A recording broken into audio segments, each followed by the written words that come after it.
So, there are 9 colleges and faculty who are present here.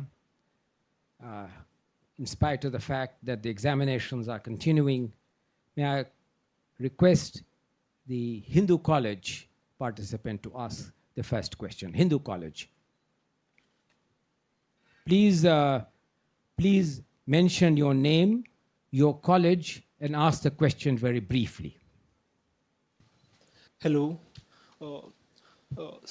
Hello, ma'am. It's really a privilege to be able to attend this interactive and insightful session of yours.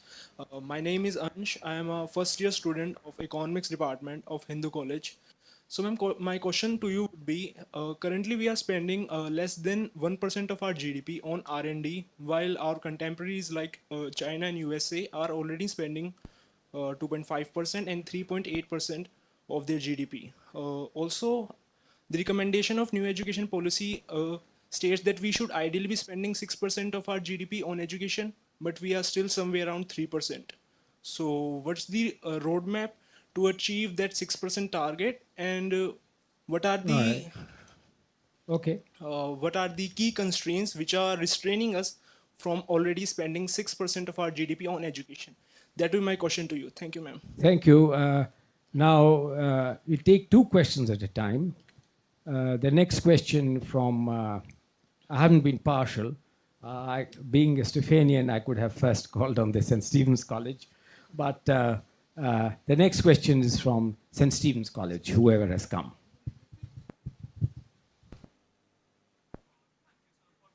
Microphone, please.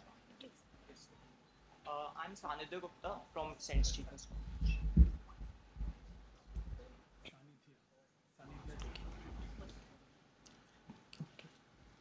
Thank you, sir, for presenting me this opportunity. I'm Sanidhya Gupta from St. Stephen's College. So my question is regarding the use of e-rupees that RBI is pushing for. So we have seen that in different nations, the adoption rates of these have been quite low. So how will India encourage the use of e-rupees in future? And how we will address the concerns which are related to privacy and data leaks of citizens?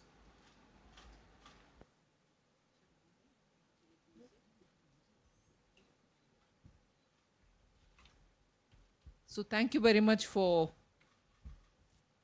the presence of all the students, because I understand the exams are still going on, but it's always very invigorating to have conversation with students.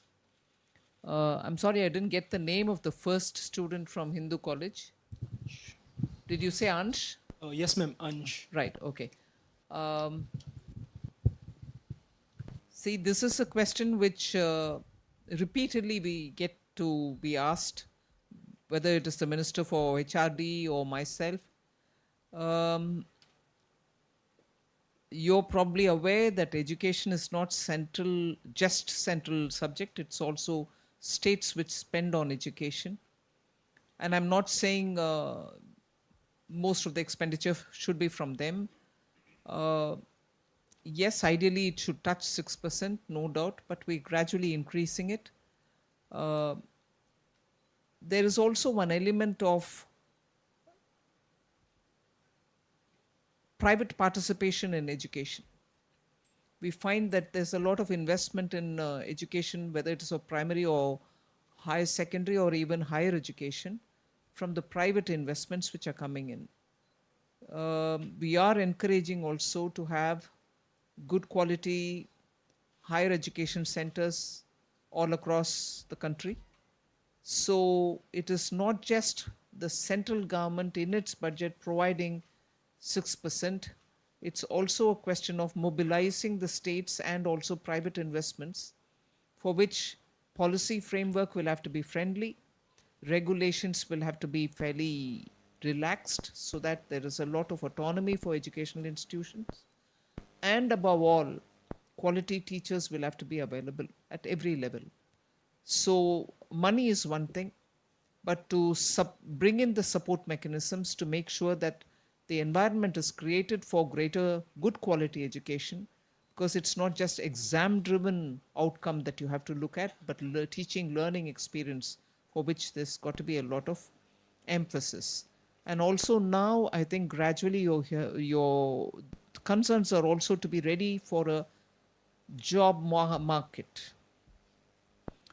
Even that is bringing in newer dimensions which are not incorporated in our scheme of things at the moment. But the new education policy gives you that opening.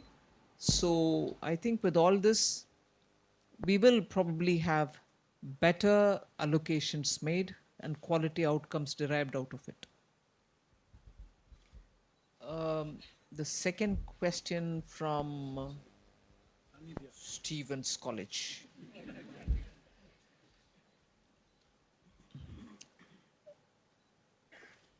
It's not as if the influence of technology should be in a sequence.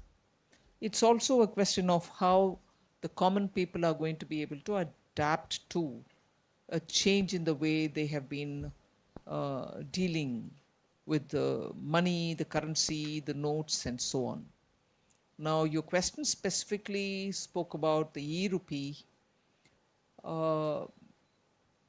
You're quite aware, I understand, that the retail and the wholesale were dealt with by the Reserve Bank in two different ways, naturally. And there are very many countries which are also looking at the central bank driven currencies, digital currencies. Equally, if you look at what's happening in the ground, and I may not be speaking or comparing like with like, but the way in which India's common people have taken to digitally doing their financial transactions has amazed the world. In fact, today I had a very small delegation, but a very good, strong delegation of people who are in financial sector, messaging, global messaging apps and messaging scheme of things. I'm not naming them, but you know who I'm talking about.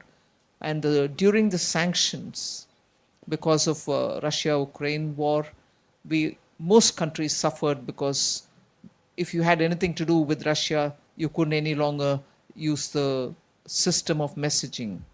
So I'm bringing in all these strands because in today's world, if you're talking about one, you really cannot be talking about it exclusively. It has a bearing on many other things. So global currencies, interoperability of systems, and initiating into digital payments are all simultaneously happening. And in that, I'm not saying because I'm here as minister, but in India, the extent to which common people have taken to it has amazed the world. So if there is one country which would place emphasis on digital currency, there's another country which is looking at payment systems which will be influenced by fintech. India's seen it all. And India's not seen it all just one creamy layer. It's vertically and horizontally all over the country. So whilst the Reserve Banks attempt both the retail and the wholesale will go on in the e-rupee mode, but there is also a lot of technology-driven payments and financial transactions happening. But even so, cross-border payments will be more efficiently handled if we are taking the route of the central bank. These are all ongoing user cases which are coming up. Maybe in a year, we'll be in a better position to speak about each one in a concrete fashion. Thank you. Miranda House. Miranda House.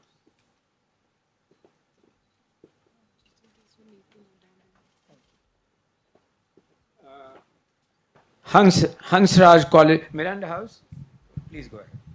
Good evening, ma'am. First of all, it's a privilege to be here with you.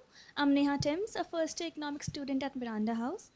My question is, with climate change posing increasing threats to economic growth and national security, how does the ministry plan to finance climate security risk to ensure both sustainable development and national security? Thank you. Hansraj College.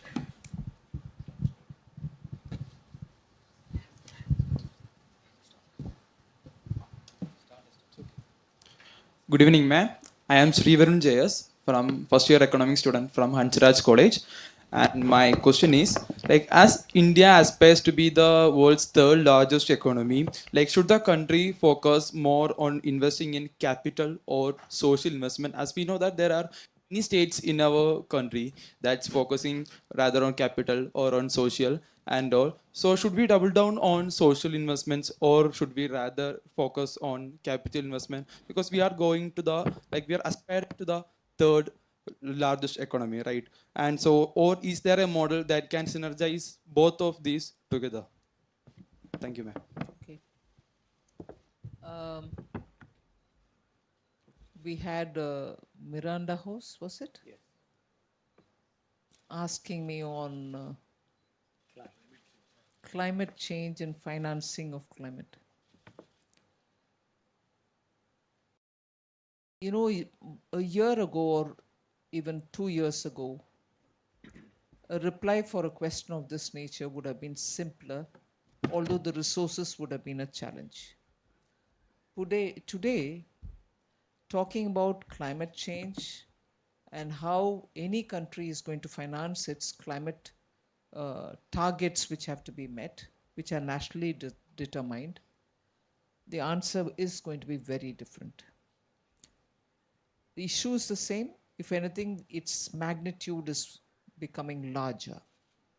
But the solutions that countries will have to offer would have been one thing 2 years ago. And today, I think again, I repeat, we are at a different stage. The answer is different. Why is it? The problem remains the same or it's aggravated, but the answer becomes different now. Because till recently, there was a great expectation that the much talked about funding for climate resilient activities, whether it is mitigation, whether it is adoption, we're all on the language of we have to do it, we'll have to move towards renewable, there will have to be a transitional arrangement, and we'll have to cut down on emissions.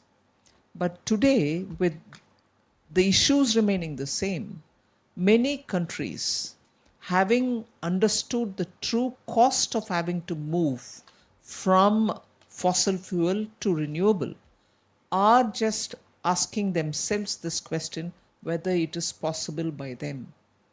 Because if you look at counting your emissions per capita, you have a different arrangement. If you look at emissions which have been told to you, saying you have to reach this level, you just are not sure which way to go.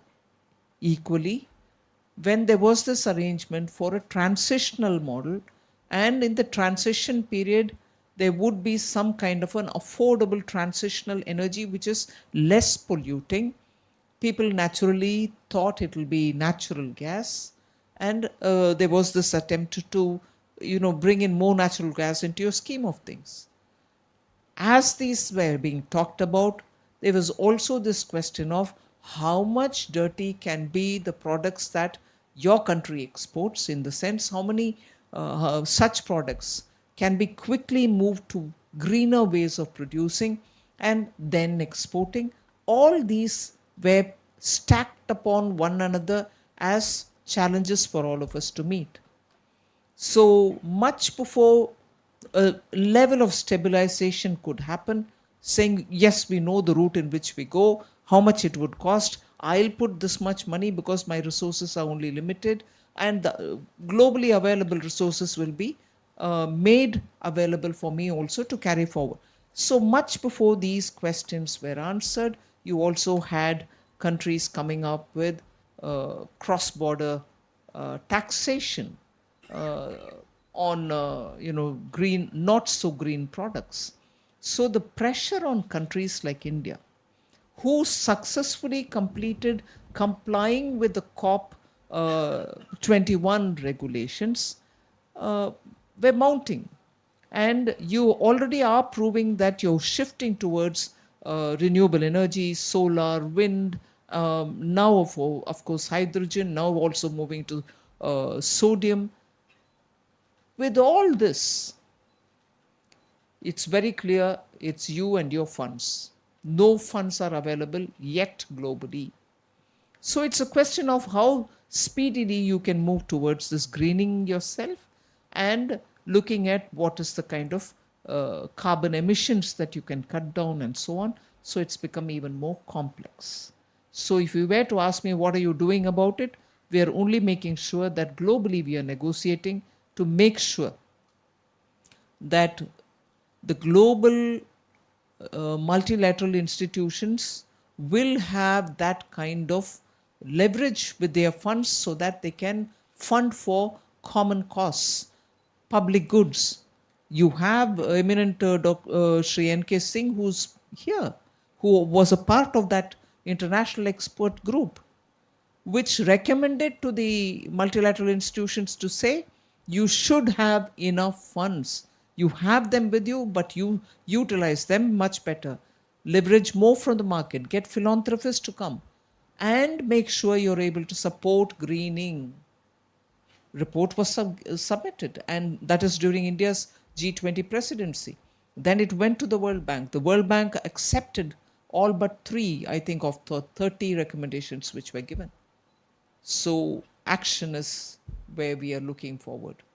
To get more assistance, to help, budgetarily, we are providing for the amounts.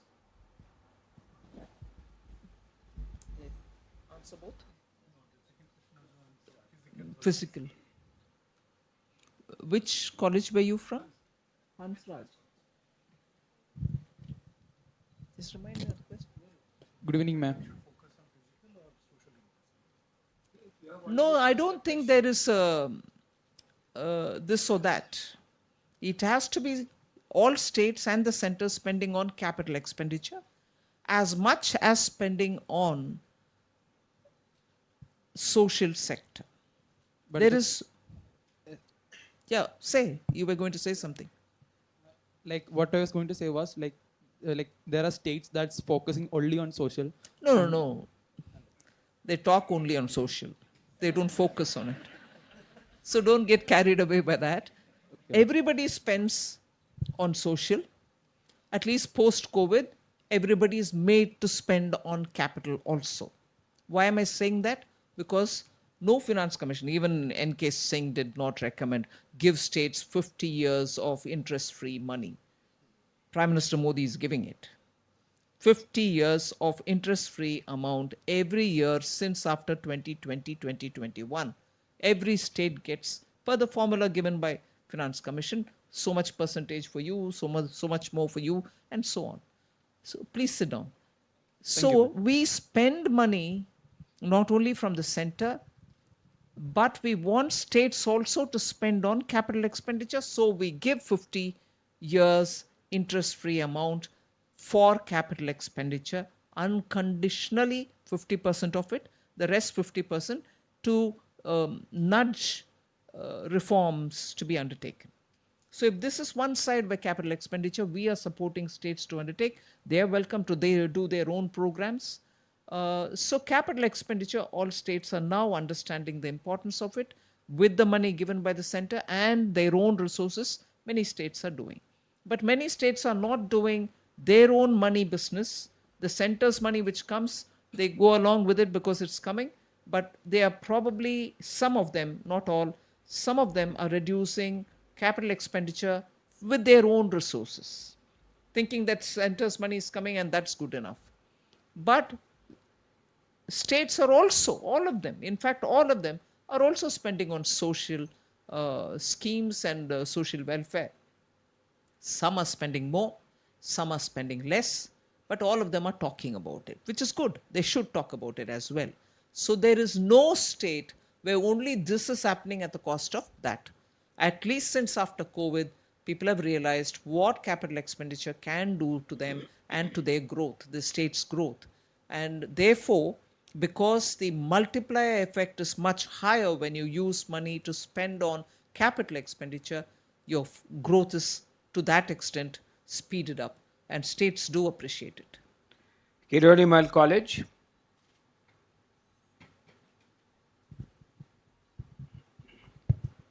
Good evening, ma'am. My name is Kushagra Sinha, and I'm from Kirodimal College. So my question is, with reference to the recent announcement made at the Niti Aayog Governing Council meeting, that India has overtaken Japan in terms of overall GDP.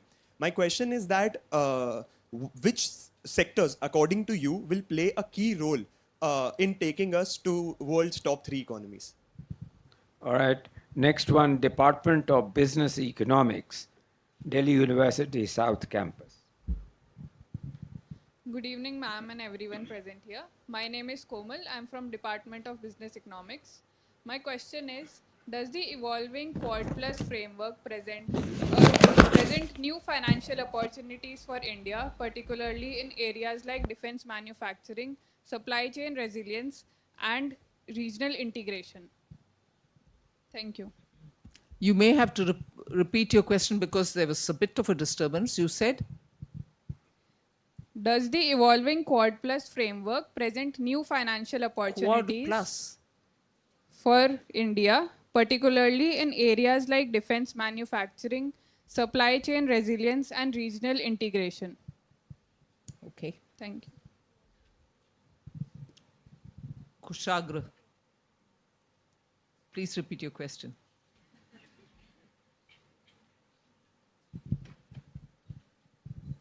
Yeah, ma'am, my question was with reference to the recent announcement made at the Niti Aayog. Yeah. Right.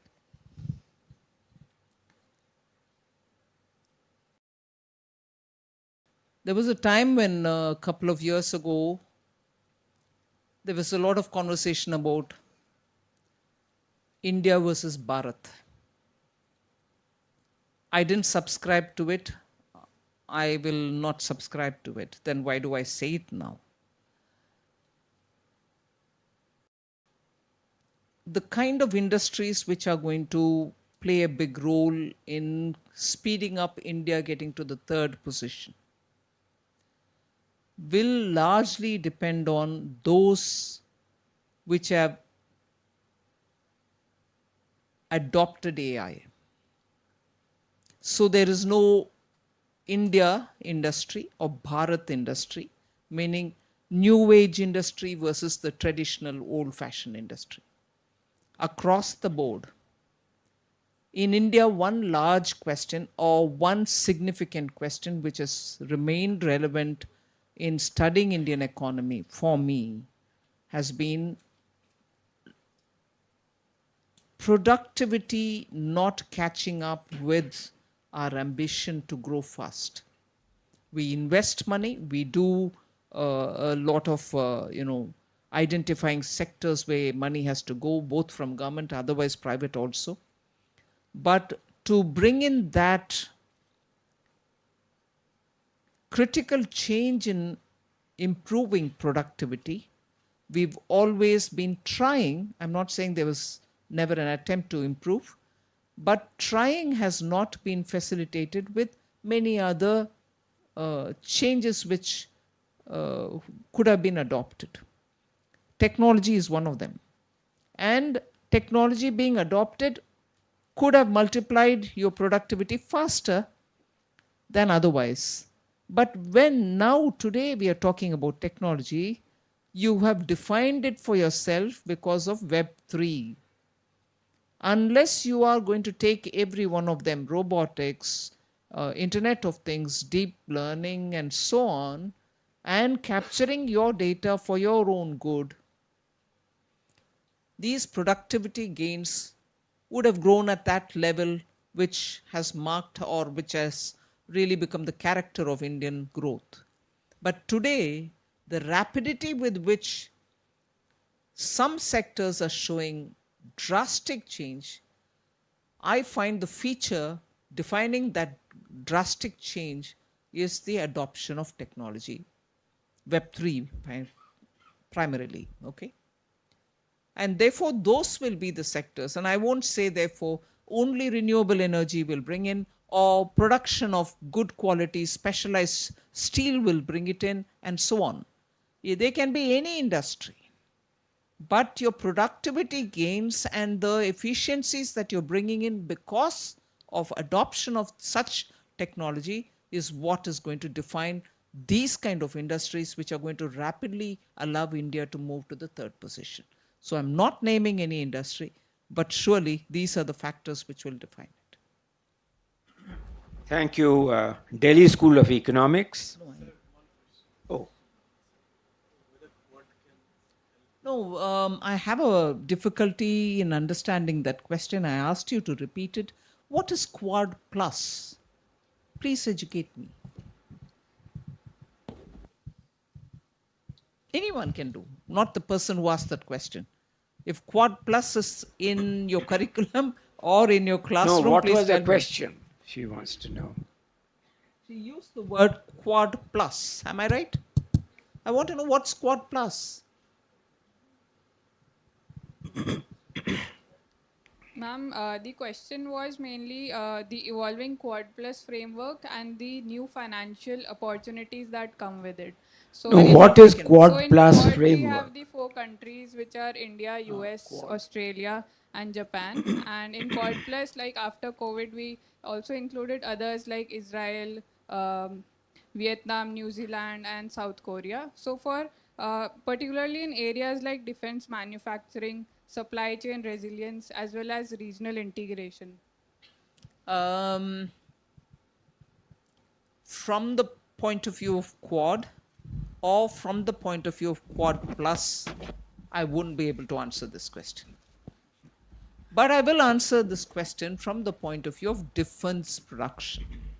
From the point of view of what defense production is now meaning in the last few years, and what defense production can deliver for any country in the light of Operation Sindoor.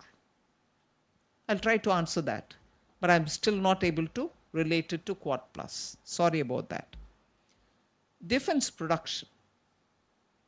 Just imagine for an India which only depended on imported defense equipments, big ticket or small, or just ammunitions, or even just bulletproof jackets.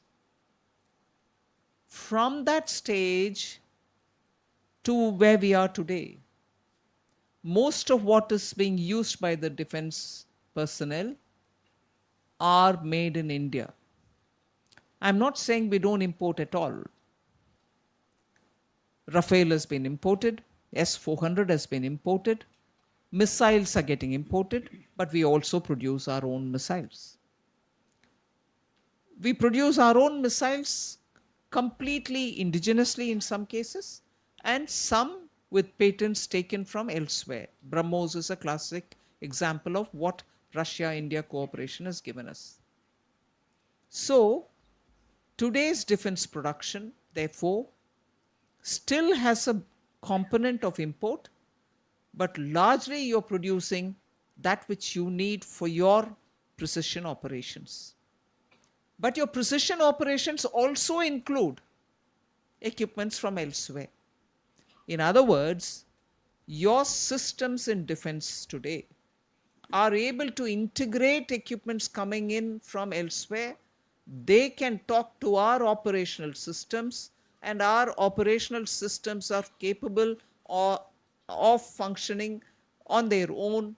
And between the three forces, Air Force, Army, and Navy, there is that interoperability. So systems are talking to each other between the three.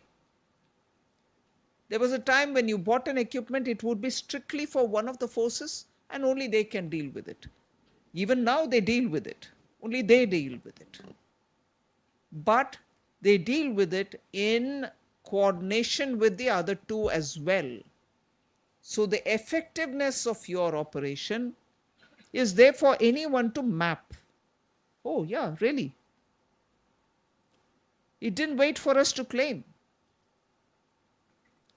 So your defense production today, and I read 2 days ago an article where a defense expert writes about how the United States probably will have to now recast its defense production in the light of what has happened in India-Pakistan clashes. It's not a random paying a courtesy, congratulatory message for India. It's our Operation Sindoor has brought in so many different aspects of India's defense production strategy. Not just production and getting the product out, but how the defense forces integrated them into their scheme of things and didn't have a problem using an equipment bought from somewhere, let's say Israel, with the equipments with which you are using it. The mastery in technology integration across the three forces is something which is there for experts, defense experts to study. This scale and this extent to which our defense process have proved that in 21st century warfare, here's a country which has done something which no other country has done. In the field of operation, you're testing your equipments, as it were. You're not really testing, but you've shown it in actual warfare. Amazing. I can go on talking about this, but this is singularly a big contribution to warfare, to technology, to indigenization, and a great integration of India's defense forces, standing out not as a big conventional army, which is what we are known for, but which is now not even crossing borders physically, but using its technology to hit deep into our enemy territories. Singular achievement. Thank you. Given paucity of time, the last two questions from the Center of International Trade and Development, JNU, and the Delhi School of Economics. First, the JNU. Giving too long answers, so you're reducing the number of questions.